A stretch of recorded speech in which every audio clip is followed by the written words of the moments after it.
दर्द ना दिहा, केहू के दिल में बसा के दर्द ना दिहा, प्यार के करो से न करिहा, हाय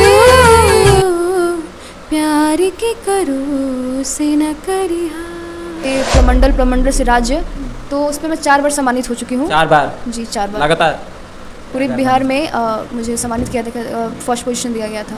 और हेलो दोस्तों, नमस्कार, एक बार फिर से स्वागत हमारे चैनल पर। और हमारे साथ जुड़ चुके हैं शांति ओझा जी, जिनका गाना बहुत अच्छा चलता है, हिंदी भी गाती है, भोजपुरी भी गाती है और फेमस है क्लासिकल के लिए। तो जानने का प्रयास करते हैं कि इनका जो रुचि है ऑलराउंडर कैसे है। तो कैसे हैं शांति?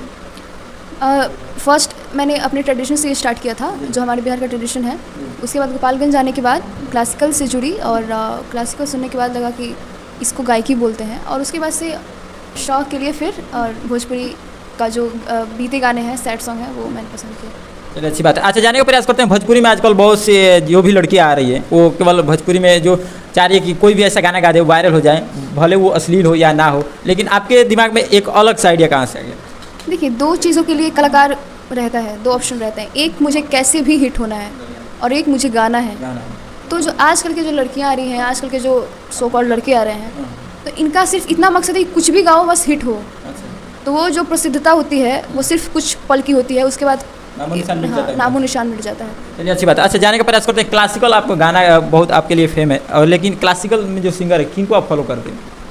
क्लासिकल में कौशिकी चक्रवर्ती जी हैं, इनको मैं फॉलो करती हूँ। और भी कोई दूसरा? और क्लासिकल में लता मंगेशकर जी हैं, श्रेया घोषाल जी हैं, इन लोगों ने भी क्लासिकल को बहुत ये किया है। इन लोगों का आप गाना सुन के बड़ी हुई आपकी आदत लग गया गाने का? एकदम, जी जी। अच्छा, जाने का प्रयास करते हैं, आर्यन गुप्ता जी के स्टूडियो में अभी आप गई है और वहाँ पे भी कुछ रील रोल बनाई है, तो अचानक से कैसे मतलब याद आया कि चलो भाई स्टूडियो में जाते हैं, अचानक से गाते हैं, या कोई पहले से प्लानिंग था?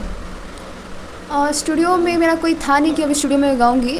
स्टूडियो से कॉल आया था, हालांकि मैं तैयार नहीं थी स्टूडियो से गाने के लिए, लेकिन बहुत रिक्वेस्ट आया कि स्टूडियो में गाइए, लेकिन स्टूडियो में शौक से गाती हूँ बस, और कुछ ये नहीं है। अच्छा, स्टेट लेवल पर भी आप सम्मानित हो चुकी है, और हमारे दर्शकों को आप बताइए कि कहाँ पे उस सम्मान आपको जो दिया गया था, कौन से मतलब फंक्शन में था? जो हमारा कंपटीशन होता है जिला से प्रमंडल से राज्य, तो उस पर मैं 4 बार सम्मानित हो चुकी हूँ। 4 बार? जी 4 बार लगातार पूरे बिहार में मुझे सम्मानित किया था, फर्स्ट पोजीशन दिया गया था ऑल बिहार में। स्कूल में तो आप धमाल मचाती होगी? जब स्कूल का जो टाइम था उसमें सच में बहुत अच्छा बीता, सिंगिंग सारे टीचर और स्टूडेंट का फेवरेट होती है? जी, कोई भी पनिशमेंट भी मिलता था तो गाने के माध्यम से उसको ढक दिया जाता था। अच्छा, इसके अलावा आप बॉलीवुड में जो 90s के गाने उनको आप पसंद करते हैं कि नहीं? जी, नारायण अलका याग्निक का एकदम बहुत अच्छे लगते हैं, सदाबहार सॉन्ग हैं, बहुत अच्छे लगते हैं 90s के जो गाने हैं। भोजपुरी में आप देखते हैं कि आर्यन गुप्ता जी के स्टूडियो में आप रील्स बनाई है, और वो गाना पवन सिंह का था, और लेकिन लड़की का बोल था उड़ जाला नींदिया, ये कुछ करके रील था, याद है आपको? अच्छे से याद है। और थोड़ा उसी अंदाज में एक बार हो जाए वही लाइन। जरूर। उड़ जाला नींदिया रहिला न चैनावा, उड़ जाला नींदिया सावन भदौआ नियन बरसेला नैना हो, सावन भदौआ नियन बरसेला नैना हो, केहू के दिल में बसा के दर्द ना दिहा, केहू के दिल में बसा के दर्द ना दिहा, प्यार के करो से न करिहा, हो प्यार के करो से न करिहा। बड़े ही दिल से और मतलब एकदम फीलिंग के साथ गा रही है आप। क्या मतलब इसके पीछे कारण क्या है? एक तो आपको ये सिंगिंग फेवरेट है, और दूसरा क्या मतलब अंदर से आवाज़ आ रहा है, या फिर ऐसा दुर्घटना हुआ है? नहीं, दुर्घटना ऐसा कुछ नहीं हुआ है। मतलब फीलिंग के साथ गा रही है इसलिए? जी, हमारी जो गायकी है क्लासिकल जो है, इसमें बहुत ही गंभीरता की ज़रूरत होती है, काफ़ी गंभीरता, काफ़ी शांति से और काफ़ी आराम से हम लोग गाते हैं।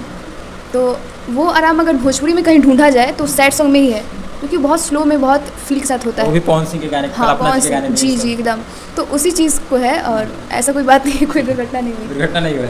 अच्छा, जाने का प्रयास करते हैं, जो कि आप क्लासिकल गाना गाती है, कहीं ना कहीं सच्चाई हमारे बिहार में उसको लोग बहुत मतलब पीछे छोड़ चुके हैं, कोई गाता भी नहीं है और कोई सुनता भी नहीं है और कोई सिखाता भी नहीं है, लेकिन आपका जो है आपका रुचि है, तो इसमें कहीं ना कहीं आपको दिक्कत का सामना झेलना पड़ेगा, तो किस तरह से आपको मतलब कठिनाई होती है? बिहार में क्लासिकल का कहीं देखा जाए तो नामो निशान नहीं है, और बिहार में किस चीज़ को सपोर्ट किया जा रहा है, किस चीज़ को सबके सामने है, तो ये बात सही है, क्लासिकल के लिए दिक्कत नहीं, बहुत दिक्कत है। तो अगर हम लोग क्लासिकल के क्षेत्र में कुछ करना है तो बिहार से निकलना ही पड़ेगा। हाँ, जो कि जैसे भी निकले लेकिन निकलना पड़ेगा। अगर कोई चाहे कि बिहार में ही हम लोग क्लासिकल को लेके बहुत ऊंचा नाम कर लें तो ये नामुमकिन है और कभी नहीं हो पाएगा। चलिए, अच्छी बात है, बहुत अच्छी बात कही आपने। बिहार में ये क्लासिकल सिंगर के कारण से कि हर एक सीजन में कोई भी मतलब सीजन, छठ हो, दीपावली, दशहरा, होली, कोई भी हो, बस रेस्ट ट्रैक का गाना चलता है बिहार में। बस नाचने वाला, कूदने वाला गाना होना चाहिए, और स्लो मोशन का गाना तो लोग समझते ही नहीं है। तो कहीं ना कहीं आपको स्टेज शो भी कम मिलता होगा, चाहे ऑफर भी कम आते होंगे, लेकिन जितने भी आते होंगे तगड़ा आते होंगे, मुझे विश्वास है कि नहीं? जी जी एकदम। कारण से कि जो आजकल वायरल हो रही है, एक गाना गाकर मतलब जैसे तैसे असली गाकर वायरल हो जाती है, धड़ाधड़ गाना मिल रहा है, वायरल हो रही है, स्टेज शो मिल रहा है, लेकिन आपके लाइफ में ये सब कम होता होगा। बहुत कम होता है, और जाहिर सी बात है क्लासिकल स्टेज बिहार में है ही नहीं ना। अगर पूछा जाए कि गज़ल का या फिर क्लासिकल का स्टेज हमारे बिहार में कहीं होता ही नहीं है, और कैसा स्टेज कार्यक्रम होता है वो सबको दिखता है, जो कि हम लोग कभी नहीं कर पाएंगे वैसा स्टेज। ये बात सही है, लेकिन जहाँ भी होता होगा पूरे सम्मान के साथ होता है, SPD, SPDM सब आते जी। होंगे हमारा जहाँ पे भी कार्यक्रम हुआ है अभी तक में, वहाँ पे DM, SP, MLA, MP, video MLA सब सामने। भोजपुरी इंडस्ट्री में बहुत सारे सिंगर हैं, मेन 2 सिंगरों को हम बात कर लेते हैं, पवन सिंह, खेसारी लाल, चाहे नीलकमल, जो भी बड़े अक्षर पे, तो उनके लिए आपका मतलब क्या भावना है कि अच्छे गाते हैं या फिर जैसे लोग मांगते हैं वैसे गाते हैं? भोजपुरी में पवन सिंह है, तो मैं ये नहीं बोलूँगी पवन सिंह अच्छे हैं, अच्छा सिंगिंग है उनका या फिर अच्छा गाते हैं, वो उनके अपने लिए होगा। लेकिन उनका जो सैड सॉन्ग बीत चुका है बहुत पहले पुराने वाले, वो मुझे पसंद है। और उनका ऐसा नहीं कि मैं उनको पूरे गाने को बोल रही हूँ, होल गाने को, ऐसा कुछ नहीं है। हाँ, कुछ ऐसे गाने हैं जो बहुत अच्छे लगते हैं। अच्छा, मैथिली ठाकुर के बारे में क्या कहना चाहिए? क्योंकि मैथिली ठाकुर जो है आपके ही मतलब लेवल से वो भी गाना गाती है और कहीं ना कहीं बिहार को बहुत अच्छे से प्रेजेंट करती है। हाँ, मैथिली ठाकुर को मैं कभी भी सपोर्ट करती हूँ। हमारे ट्रेडिशन को लेके उन्होंने जितना बड़ा नाम कर लिया बिहार में, वो बहुत बड़ी बात है। सबके लिए सबको इंस्पायर होगा उनसे। चलिए, जाते आपसे लास्ट में एक ही मेरा ये रहेगा अनुरोध कि आप जो पारंपरिक सॉन्ग है, आपके आवाज़ से बहुत अच्छा लग रहा है, जैसे ब्याह शादी में होता है ना, उस टाइप का कोई सॉन्ग हो जाए जो कि हमारे दर्शक लेडीज जो सुन रही होगी, देख रही होगी, उनको पसंद आ जाए। जैसे गाली वाली होता है ना ब्याह में, कैसे औरतें देती हैं सब्जी उब्जी का, वैसे कुछ अगर याद है तो। एक मिथिला टाइप का ही गाना है, वो मैं गाती हूँ।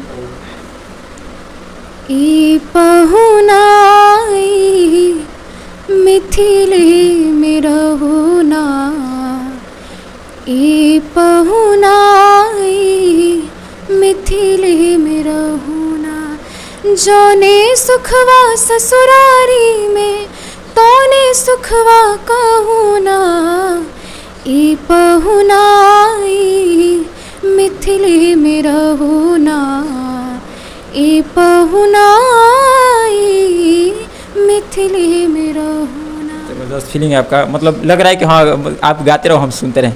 अच्छा, जो जाते जाते अपने दर्शकों से क्या कहना चाहेंगे जो इस वीडियो को आपको देख रहे हैं, आपकी आवाज़ को सुन रहे हैं, प्यार दे रहे हैं, उनको लिए मतलब क्या कहना चाहेंगे? कैमरे के सामने से कुछ बोलिए। मैं उन सबसे यही कहना चाहूँगी कि गायकी जो है ठीक है, हर प्रकार की होती है, तो आप लोग हर प्रकार की गायकी को सपोर्ट कीजिए। सिर्फ एक ही चीज़ नहीं है कि अश्लीलता है उसी को आप लोग सपोर्ट करेंगे जो भी है, और जो उससे हटके है या फिर उससे अच्छा है उसको आप लोग नहीं सुनेंगे। तो सबको सुनिए, सिर्फ एक ही चीज़ को नहीं बनाया गया है, सबको बनाया गया है, सबको सुनिए, सब अच्छी बात है। और बहुत अच्छा ये गाती भी है और क्लासिकल के लिए बहुत ज़्यादा फेमस है। लास्ट में एक मस्ती छोटा सा क्वेश्चन रहेगा, पढ़ाई वढ़ाई आपका मतलब रुक गया है, कभी चल ही रहा है? पढ़ाई चल रहा है। तो शादी वादी का क्या मतलब कुछ प्लान है?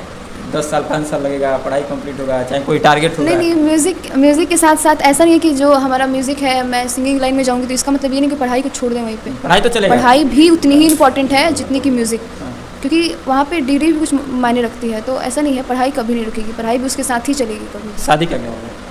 मतलब पढ़ाई कंप्लीट हो जाने के बाद होगा कि सिंगिंग में मतलब कुछ स्तर पर जाने के बाद होगा, 5-10 साल के बाद होगा? शादी में अभी टाइम है, शादी अभी कुछ लेवल कुछ ये हो जाए उसके बाद शादी। हाँ जी, फिर अच्छी बात है। बाकी ये थी हमारे बहुत ही अच्छी शांति जी, और इनका इंटरव्यू आपको देखकर अच्छा लगा होगा तो सब्सक्राइब कीजिएगा। मिलते हैं नेक्स्ट टॉपिक के साथ।